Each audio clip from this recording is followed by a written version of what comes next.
Olá pessoal, aqui é o Alexandre, professor da disciplina Psicologia Aplicada. Essa é a nossa segunda videoaula. Nesta videoaula a gente vai estudar o indivíduo e a organização, a interação entre o indivíduo e sociedade. Não é possível compreender o indivíduo sem levar em conta o grupo social ao qual está inserido. A sociedade atua sobre o indivíduo, constituindo, transformando, e assim um homem constrói e é construído, cria e recria no curso das relações sociais estabelecidas historicamente. Então, não é possível compreender o indivíduo fora das relações sociais que ele estabelece. Então, a sociedade influencia o indivíduo e assim o transformando e recriando a cada momento. Como somos produto da sociedade, na nossa sociedade moderna, até a nossa subjetividade é construída através das nossas relações sociais. Então não somos individualistas porque queremos, somos individualistas por ser produtos dessa sociedade. Nessa aula a gente pretende compreender um pouco sobre o que é psicologia industrial, psicologia organizacional e qual é o objetivo da psicologia aplicada. A psicologia industrial desenvolve a partir da perspectiva de gerenciamento da eficiência organizacional. Enfatiza a eficiência no projeto de tarefas, seleção, treinamento de funcionários e avaliação de desempenho. Ou seja, a psicologia industrial ela é responsável por selecionar os profissionais. A psicologia industrial desenvolveu-se a partir da perspectiva de gerenciamento da eficiência organizacional. Enfatiza a eficiência no projeto de tarefas, seleção, treinamento de funcionários e avaliação de desempenho. Ou seja, a psicologia industrial tem como função selecionar os funcionários e tentar manter o foco da empresa. Enfatiza a eficiência no projeto de tarefa, de seleção, treinamento de funcionários e avaliação de desempenho. A psicologia industrial propõe a realização da seleção de funcionários e tentar melhorar a produtividade da empresa. A psicologia organizacional interessa-se pela conduta no trabalho, nas relações entre grupos, nas relações de todos com a estrutura e a função geral da organização em que os indivíduos trabalham. Ou seja, a psicologia organizacional procura compreender as relações entre os funcionários da organização, compreender a relação social entre os grupos, a hierarquia entre chefe e subordinado. Essa é a função da psicologia organizacional, propor compreender essas relações sociais para melhorar a produção da organização. O objetivo da psicologia aplicada é levar o indivíduo a deslocar a satisfação dos seus desejos pessoais para a realização dos objetivos da organização. Então a proposta é levar que a motivação dos indivíduos, do funcionário daquela organização, seja deslocada para a realização dos objetivos dessa organização. Então, levar o indivíduo a deslocar a satisfação de seus desejos para a realização dos objetivos da organização. Ou seja, a psicologia aplicada propõe que o indivíduo mude o seu foco de desejo para realizar os objetivos da organização. Para compreender um pouco sobre a psicologia aplicada na organização, a gente vai estudar alguns conceitos, entre eles atitudes, valores, percepção e aprendizagem. Atitudes, segundo o dicionário Aurélio, posição do corpo, postura, reação ou maneira de ser em relação às pessoas ou objetos. Então é a reação ou a maneira de ser que o indivíduo tem em relação às pessoas e os próprios objetos. E tem três componentes da atitude. O componente cognitivo, formado pelos pensamentos, crença a respeito de um objeto ou pessoa. Componente afetivo, sentimento de atração ou repulsão. Comportamental, representado pela tendência de reação da pessoa em relação ao objeto ou atitude. Então esses são os três componentes da atitude. Cognitivo, formado pelo pensamento, a crença a respeito do que a pessoa tem sobre aquele objeto ou pessoa. Afetivo, sentimento de atração ou repulsão. Comportamento, representado pela tendência de reação da pessoa em relação ao objeto ou atitude. Quando há discrepância entre a atitude e o comportamento de uma pessoa, isto é, uma dissonância cognitiva, inconsistência no comportamento, ou seja, quando uma pessoa tem um comportamento diferente daquele que era esperado dela, então tem uma dissonância conectiva. Outro conceito qual vamos estudar é valores. Enquanto a atitude, o comportamento que o indivíduo tem, a postura que ele tem perante pessoas e objetos, o valor tem um significado, um modo específico de conduta ou condição de existência, baseado naquilo que o indivíduo acredita ser correto, bom e desejável. Então, valores é aquilo que o indivíduo acredita ser correto, bom e desejável, segundo a sociedade a qual ele está inserido. Então, há dois tipos de valores.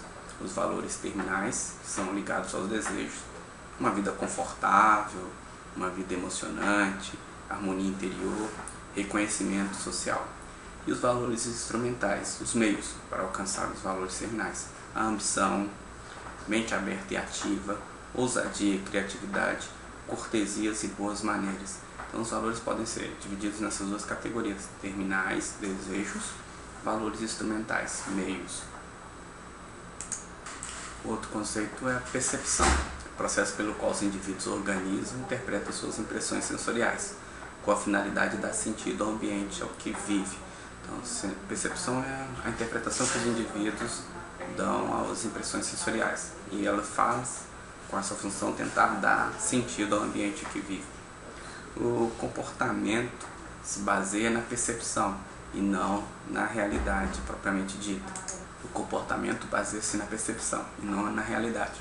Exemplo disso, você entra em contato com alguma pessoa e não a conhece direito e ela tem uma atitude que você não acha legal, e por isso você imagina que aquela pessoa não seja uma pessoa boa, legal.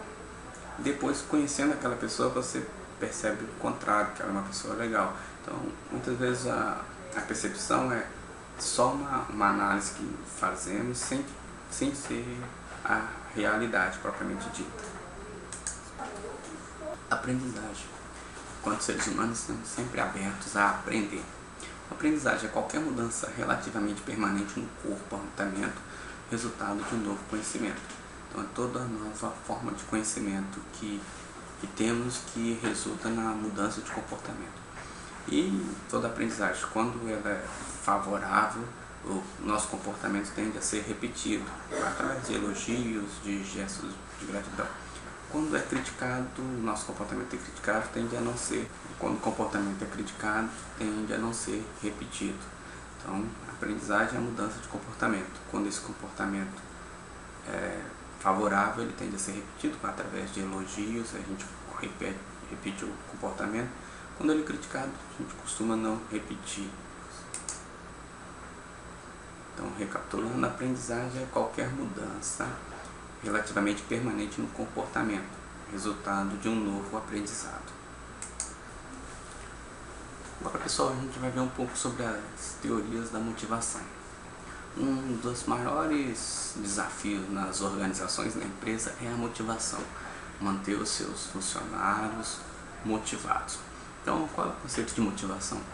Motivação pode ser conceituado como o processo responsável pela intensidade, direção, persistência dos esforços de uma pessoa para alcançar determinada meta. Então, é a intensidade, direção e persistência de uma pessoa para alcançar uma determinada meta.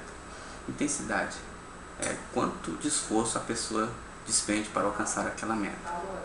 Resistência, o engajamento em um determinado tipo de comportamento ao longo do tempo. Quanto você se dedica ao longo do tempo para alcançar aquela determinada meta. E os maiores desafios das organizações é manter a motivação dos seus funcionários. Uma teoria da motivação é a teoria das hierarquias da necessidade.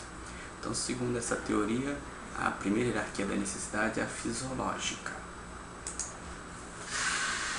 Segundo essa teoria, a primeira necessidade é a fisiológica. Fome, sede, abrigo, sexo e outras necessidades corporais. O indivíduo tenta satisfazer essas necessidades. Então, a primeira é a fisiológica. A segunda, a segurança. Então, o indivíduo tenta ter segurança, proteção contra danos físicos e emocionais. A terceira é as sociais. O indivíduo procura satisfazer a afeição, sensação de pertencer a um grupo, aceitação e amizade. A quarta é a estima, fatores internos como respeito próprio, autonomia, realização. E a quinta, autorrealização, tudo aquilo que se é capaz de ser, crescimento, conquista e autodesenvolvimento. Então, a teoria das hierarquias das necessidades procura satisfazer as necessidades fisiológicas, as necessidades de segurança, as necessidades sociais, a necessidade de estima e a necessidade de autorrealização, nessa ordem, necessariamente. O processo básico da motivação começa pela necessidade não satisfeita, surge no indivíduo uma necessidade não satisfeita, aí o segundo é a tensão por essa necessidade, a tensão gera uma vontade, e essa vontade gera um comportamento de busca. E esse comportamento de busca, ao encontrar a necessidade satisfeita, satisfaz essa necessidade, ao satisfazer essa necessidade, reduz a tensão. Então, o processo básico de motivação, necessidade não satisfeita, tensão, vontade de satisfazer, comportamento de busca, encontrou necessidade satisfeita e redução da tensão dessa necessidade. A outra teoria da motivação é a teoria dos dois fatores, os fatores higiênicos e fatores motivacionais. Os fatores higiênicos são qualidade de supervisão em uma organização, a remuneração, a política de organização, condições físicas de trabalho, relacionamentos com o colega, segurança no emprego. Esses são os fatores higiênicos que mantêm a motivação do funcionário. Os fatores motivacionais são oportunidade de promoção, oportunidade de crescimento pessoal, reconhecimento, responsabilidade e realização. Então, segundo a teoria dos dois fatores, são fatores higiênicos e fatores motivacionais que possibilita que o colaborador tenha motivação, mantenha a motivação na empresa. A outra teoria é a teoria do ERG: existência, relacionamento e crescimento. Nessa teoria, o primeiro grupo de existência, se refere aos requisitos materiais básicos, fisiológicos e de segurança. Então, onde o indivíduo procura satisfazer essas necessidades fisiológicas e de segurança. O grupo R é o de relacionamento, seria o desejo das relações interpessoais, onde o indivíduo consegue manter aí suas relações interpessoais e satisfazer esses desejos. E o terceiro, o C, grupo de crescimento, desejo intrínseco de desenvolvimento pessoal, onde o indivíduo procura satisfazer as suas necessidades pessoais de desenvolvimento, de autorrealização. A outra teoria é a teoria da equidade. As pessoas fazem comparação entre o seu trabalho, as entradas como esforço, experiência, educação, competência, com os resultados obtidos, com a remuneração, reconhecimento, aumento e com o das outras pessoas. A comparação produz uma percepção de que essas relações são iguais, o que é chamado de equidade. Quando essas comparações são desiguais, segundo a percepção das pessoas, essas experimentam uma tensão negativa que conduz à necessidade de uma ação corretiva.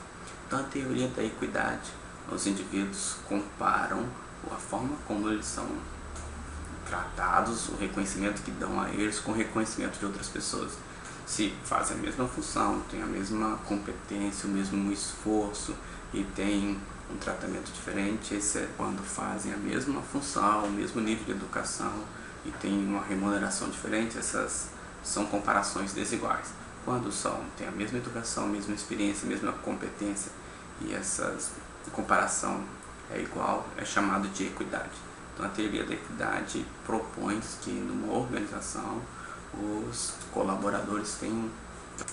A teoria da equidade propõe que numa organização todos os colaboradores tenham o mesmo tratamento igual.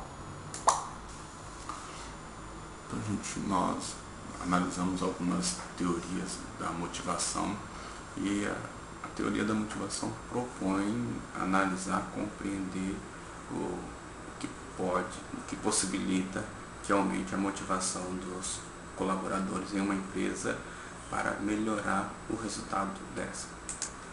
e como já havíamos falado. Então, pessoal, nessa aula a gente viu sobre o indivíduo e a organização, os objetivos da psicologia aplicada e algumas teorias da motivação, que tem a proposta de ampliar a motivação do colaborador na organização.